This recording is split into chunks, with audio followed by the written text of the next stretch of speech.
আমার জামাই হইছে একটা বাউরা। কি বাউরা? আজ পর্যন্ত কই তারবো না আমি ওর লগে কিন্তু মিলামিশা কিছু করছি।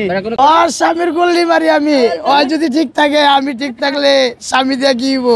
সম্পর্ক অনেক মেয়েগুলো লগে করছি কিন্তু জান্নাতের মতো মাইয়া আমি একটা পাই নাই। কি করুম, কিছু করার নাই। আমি এর পথে পাড়া দিয়ে হানানোর কে আমার অনেক কষ্ট। তোমাদের বিয়ে হয়েছিল কি ফুটপাতে? হ্যাঁ।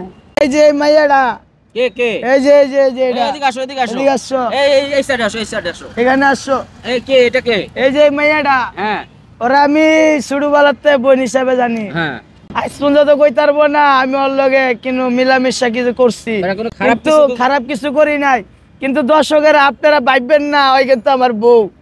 একটা আমার বউ থাকার ভিতরে কি লাগে? কি লাগে তোমার? ভাই। ভাই লাগে? আমার বউ। রাখো রাখো, ওদের কথা জিজ্ঞেস করো। তুমি রাস্তায় কি করো? আমি রাস্তায় কি করি? আমি ফুল বিক্রি করে খাই। ফুল বিক্রি করো? Yes. তোমার বিয়ে শাদী হইছে? বিয়ে শাদী হইছে। সন্তান আছে? এই যে সন্তান এই যে একটা। আছে। ও এই যে সন্তানও আছে, তাহলে এই যে রাস্তায় কেন থাকো? তোমার স্বামী কি কোথায়? করুম, আমার জামাই হইছে একটা বাউরা। কি বাউরা? বাউরো মানে এটা বুঝলাম না। কোনো বাউরা কাম না। করে খাওয়ায় না আমার। আমি কষ্ট করে খাওয়াই মানে এইটাই। তুমি কাম করে ফুটপাতে বুলটুল বিক্রি হ্যাঁ। করে তোমার স্বামীরে খাওয়াও? হ্যাঁ।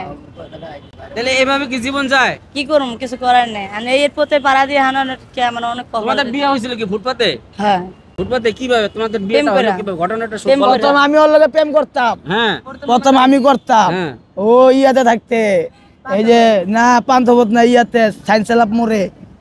ওর নাম হলো ফেরদৌসি, হুম ওর সবাই ফতে গইয়া, হুম। কিন্তু ওর আসল নামই ফতে। ওর স্বামী যদি এই কথা শোনে তাহলে তো রাগ করবে। ওর স্বামীর গল্লি মারি আমি, ও যদি ঠিক থাকে আমি ঠিক থাকলে স্বামী দিয়ে গিয়েব। ও মানে তুমি ঠিক থাকলে তুমি তো কইছো যে করে বিয়ে করবে না। আচ্ছা তোমাদের যে বিয়ে হয়েছে হ্যাঁ। তোমার স্বামী কোথায়? আমার স্বামী হবাই গেছে রিস্কে। রিক্সা নিয়ে থাকে, রিক্সা চালায়? হ্যাঁ। ফুটপাতে থেকে রিক্সা চালায়া খাওয়ায়। তাহলে এই যে বললা যে এখন তোমার কাজ করে না বাউরা, ওই যে পাতা খায়, তার মানে কি? নেশা করে। যে এরকম- নেশা করে। এরকম। হ্যাঁ। দর্শক এগুলো খায়, তাই এগুলো তো অনেকেই খায়, তাই বলে কি হ্যাঁ। বাসা নেয় না? না।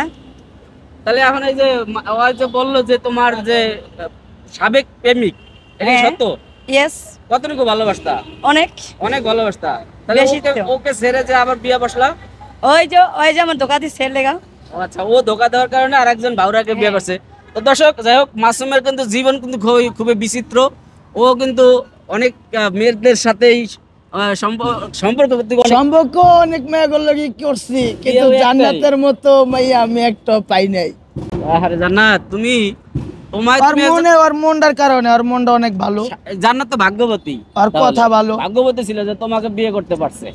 তা সেটা বা ফালাতে চলে গেছে।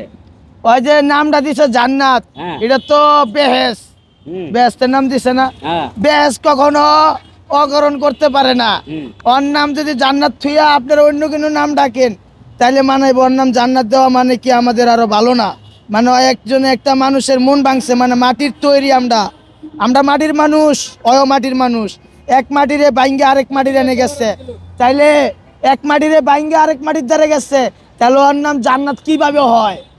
জান্নাত হইতে পারে না, তার নাম অন্য কিছু হোক, আমি সেটাই কামনা করি। তো জান্নাত, তোমার প্রতি কিন্তু এখন দিনে দিনে রাগ বেড়ে যাচ্ছে, ভালোবাসা থেকে রাগের মানে পরিণত হচ্ছে। তো প্রিয় দর্শক, আপনারা আজকের এই কথাবার্তা যেগুলো শুনলেন, অবশ্যই শুধু এতটুকু কথা যে জান্নাতকে সে খুঁজে যাতে পায়, সেই জন্য আমি জান্নাতে পাইলে মনে করবো আসমান পাইছি। দেখছেন? তো জান্নাতকে যাতে পায় সেই জন্যই কিন্তু আবারও সেই ইন্টারভিউ দিচ্ছে বা আমার কাছে আসছে। তো আমরা চাই যে জান্নাতকে যেন খুঁজে পায়, সেই দোয়াই করি। এবং আপনারা যদি কেউ চিনে থাকেন বা দেখে থাকেন তাহলে কমেন্ট করে জানাবেন। আর ভালো লাগলে ভিডিওটি শেয়ার করে দেবেন। আল্লাহ হাফেজ।